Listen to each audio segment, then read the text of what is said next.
महाराष्ट्रातल्या ख्रिश्चन धर्मगुरू होते प्लस धर्मानुयायी होते. यांनी तुमच्याकडे काही परिसंवाद केले, त्या संवादामध्ये काय मागणी केली? ख्रिस्ती समाजाच्या काही महत्त्वाच्या मूलभूत गरजा आहेत आणि त्यांच्या मूलभूत अडचणी आहेत. आणि गेल्या 5-6 वर्षामध्ये ज्या पद्धतीचं वातावरण देशामध्ये आहे, राज्यामध्ये आहे, शहरांमध्ये आहे, त्यामुळे त्यांच्या ज्या अडचणी आहेत किंवा त्यांना जो त्रास होतो आहे त्या बाबतीमध्ये, त्याशिवाय त्यांच्या काही आर्थिक गरजा,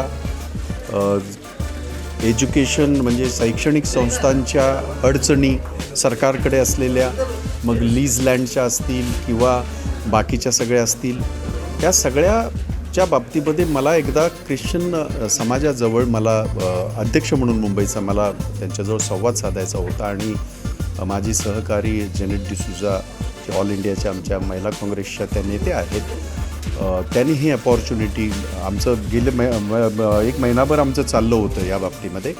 आणि आज सगळ्या ख्रिश्चन कम्युनिटीचे जे मेन काही फादर्स आहेत, काही शैक्षणिक संस्थेचे प्रमुख आहेत, काही बिझनेस कम्युनिटी आहेत, ॲडव्होकेट्स आहेत, सगळी अतिशय चांगली सगळी माणसं आली होती. आणि त्यांच्याबरोबर अतिशय चांगली जवळजवळ 1 तासा सव्वा तासाचा प्रोग्राम होता. 2-2.5 तास जवळजवळ इंटरॅक्शन झाली. आणि मलाही ह्या गोष्टी अतिशय चांगल्या पद्धतीने कळाल्या की सरकार असल्यामुळे प्रायोरिटीने मला काही मुद्दे सरकारकडे घेऊन जायचे, जे मी आता येत्या काही दिवसामध्ये घेऊन जाईल. परंतु एक गोष्ट मला आपल्याला मुद्दाम सांगावंसं वाटेल की देशभरातलं जे वातावरण आहे, त्या वातावरणाचे आपण सगळे बळी आहोत की काय, अशी भावना मायनॉरिटीच्या मनामध्ये तयार होणं, हे चांगल्या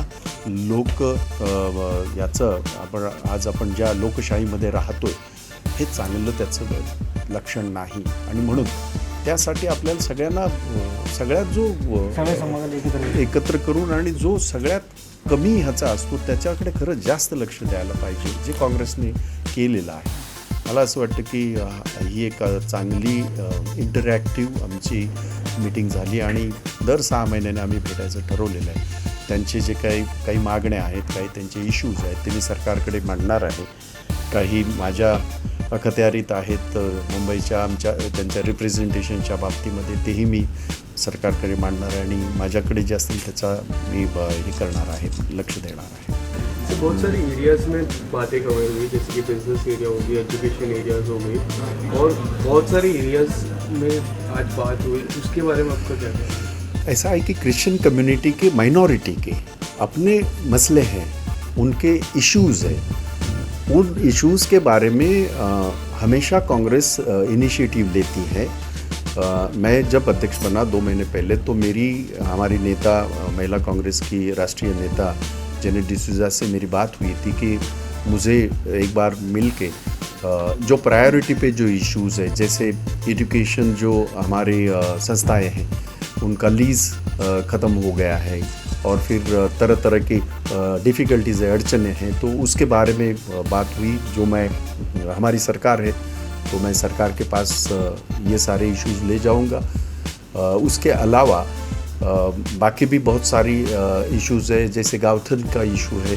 ये सारे पुराने गाँवठन में रहे क्रिश्चियन समाज है, कोली समाज है, फिशरमैन है, ये सही मायनों में मुंबई के ओरिजिनल ये है, रहीवासी है. पर आज उनकी जब गाँवठन की बात आती है, उसकी डेवलपमेंट की बात आती है, तो SRA की बात करते हैं. SRA कैसे हो सकता है? और इस मुद्दे को मैंने इसके पहले भी हाउस में भी उठाया था, और इस मुद्दे को सरकार भी बड़ी इस मामले में ये है संजीदा है. और हम कोशिश कर रहे हैं कि ये गाँवठन जो है उसके लिए DC रोल में कोई चेंजेस लाने चाहिए, जो मैंने इसके पहले भी हाउस में बताया था, और वो भी होगा, मुझे यकीन है. वो भी सब सारी चीज़ें करेंगे. जहाँ तक क्रिश्चियन कम्युनिटी के बरियल का सवाल है, जहाँ तक उनके रिप्रेजेंटेशन का सवाल है, ये भी मुद्दे मैं लेके कांग्रेस पार्टी के पास गवर्नमेंट स्कीम जो है, जो कि ऑलरेडी है, मैंने अपील की है सारे यहाँ के जितने इनलाइटन लीडर्स थे कि हम एक बुकलेट बना के देंगे, वो क्रिश्चियन कम्युनिटी के हर घर में जाए ताकि लोगों को पता लगे कि एजुकेशन में हमें क्या मदद मिल सकती है, रोज़गार में हमें क्या मदद मिल सकती है। महिलाओं को बहुत सारे स्कीम्स है जो पता नहीं है, तो वो भी हमने कोशिश की। बहुत ही अच्छा इंटरैक्टिव सेशन रहा और मैं जेनेट का धन्यवाद करना चाहता हूँ इस मामले में। सर एवरी 6 मंथ्स में आपने जैसे बोला है कि एक मीटिंग होनी चाहिए, जी। तो आज जितने भी मुद्दे उठे, जी जैसे कि बरी वाले एक मुद्दा जो उठा था, जी। तो क्या नेक्स्ट 6 मंथ में वो सारे सब मुद्दे सॉल्व हो गए या फिर वो कंटिन्यू हो गई सर? नहीं, मैं कोई भविष्यवेत्ता नहीं हूँ और मैं इसमें विश्वास नहीं रखता, लेकिन आज जो मुद्दे उठाए गए हैं वो मैं जो सरकार के मुद्दे मैं सरकार के पास ले जाऊंगा, जो मेरे पार्टी के मुद्दे मैं पार्टी के पास ले जाऊंगा।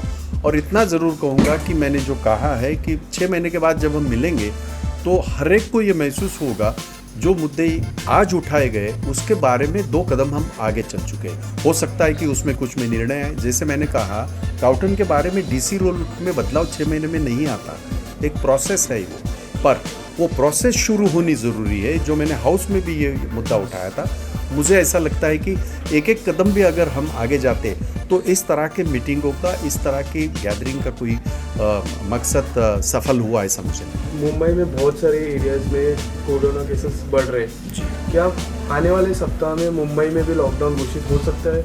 हम उम्मीद ना करें इस बात की, क्योंकि 1 साल के बाद कहीं ना कहीं ट्रैक पे हम लोग आ चुके थे, पर हम लोग इतने बिंदास हो गए हैं कि लोकल ट्रेन शुरू होने के बाद थोड़ा सा ये अंदेशा था कि इसमें कुछ बढ़ोतरी होगी, और वो काफ़ी बढ़ोतरी हो रही है। और पूरे विश्व में, ये सिर्फ मुंबई की बात नहीं है, ये सिर्फ नागपुर की बात नहीं है, ये सिर्फ अमरावती की बात नहीं है, ये पूरे वर्ल्ड में जो दोबारा जो इसका फैलाव हुआ कोविड का, वो बड़ा ये है, चिंता का विषय है। तो देश के लिए भी चिंता का विषय, मुंबई के लिए भी चिंता का विषय है। जैसे अमरावती में हॉटस्पॉट्स जो हुए कुछ, वो हॉटस्पॉट ये करा के वहाँ लॉकडाउन किया है। मुंबई में भी मुझे नहीं लगता कि मुंबई में ये होगा।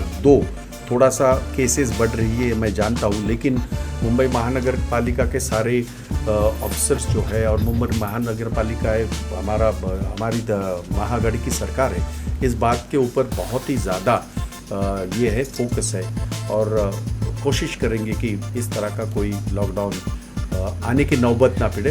पर मैं सारे नागरिकों को भी कहना चाहता हूँ, जो सरकार ने आपको गाइडलाइन दी, कृपया आप वो पालिए।